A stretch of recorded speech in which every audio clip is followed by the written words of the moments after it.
also want to make sure you are paying attention when it comes to scams out there. You've got to be aware. Bruce Sellery's got a story for us right now. Hey, Bruce.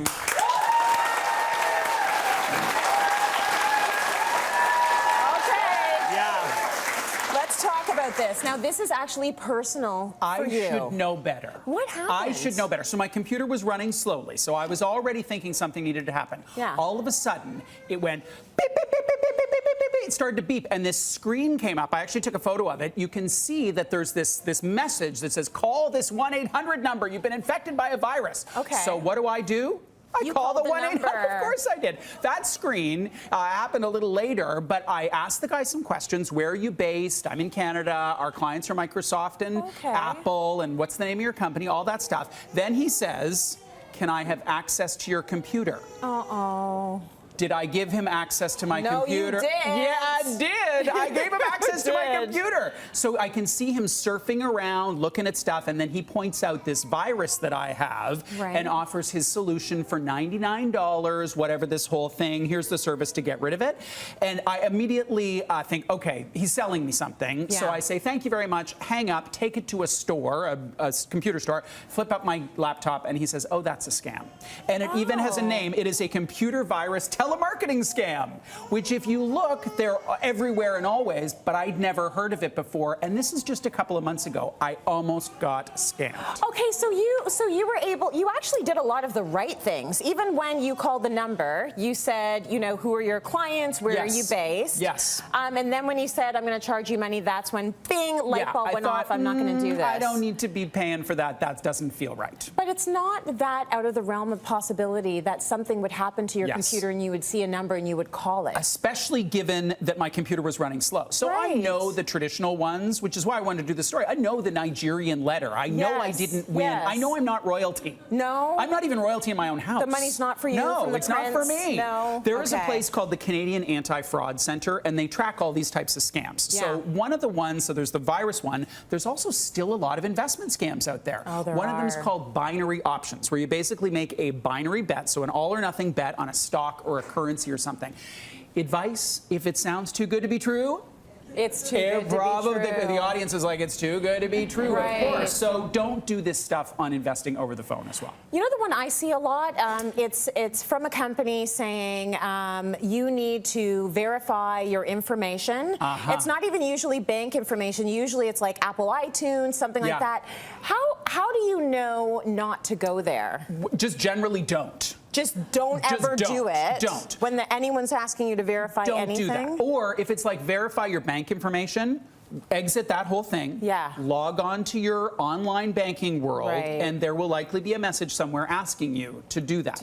Now, the thing about investment scams is, I should say, the probability of it happening to you is quite low. So there were 167 cases reported in the most recent data period, which means it is 10 times more likely that you will die in a motor vehicle crash. So it's not common.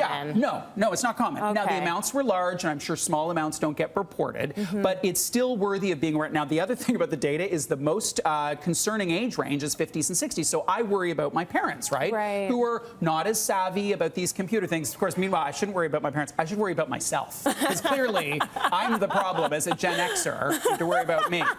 The other area to look at is counterfeit websites. So people selling counterfeit goods. Now, your clothing line is relatively new, but soon maybe you'll get counterfeited. Maybe. Yeah, and then that'd be the ultimate form. Yeah, the ultimate form of flattery. Hooray for Tracy. Yeah. So it could be a Lululemon site, a Canada Goose site. Why I bring that up is there's this thing called Project Chargeback that is a partnership between the government, the RCMP, and the banks. And if you report receiving counterfeit goods that you bought online, you can go to them and they will investigate, and if it proves to be counterfeit, they'll shut the merchant account down. So that's important. If you're buying stuff online, the advice is check and make sure there aren't typos in the website. Because some of these, you're like, is that really Lululemon? Are there 2 O's in Lulu? That doesn't make sense. So just do some, the gut check there.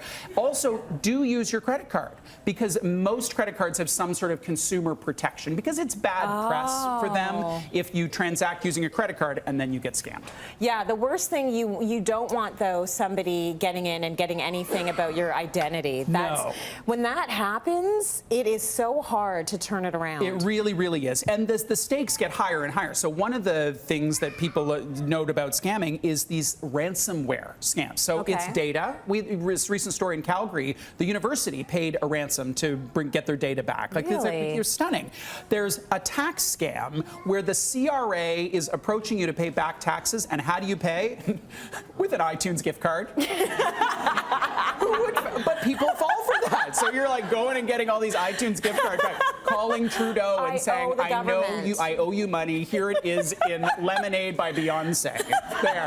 I'm paying it back in music. It sounds funny, but there's got to be, I mean, I think it's the deference that we have in this country, you know, to I apologize to the scammers. Right. I'm so sorry. I can't deal with your scam. Yeah, there is deference, and we're polite. There's a bit of deference, and anything that looks very official, you know, we might fall for. So with these ransom ones, the big advice there is back up your computer regularly, so that if they're going to take your data, certainly there's stuff that's confidential, but they're not going to have all your photos because your photos are backed up on a hard drive somewhere. Right. And ensure that your antivirus software is up to date. Also, don't respond to emails like that. If someone says, because there's one that's, I'm going to assassinate you. Oh, dear. Which, that would get my attention. Yeah, don't I'm answer following that. you and I'm going to assassinate you. Don't answer that. Don't reply. Call the police if you need to do that.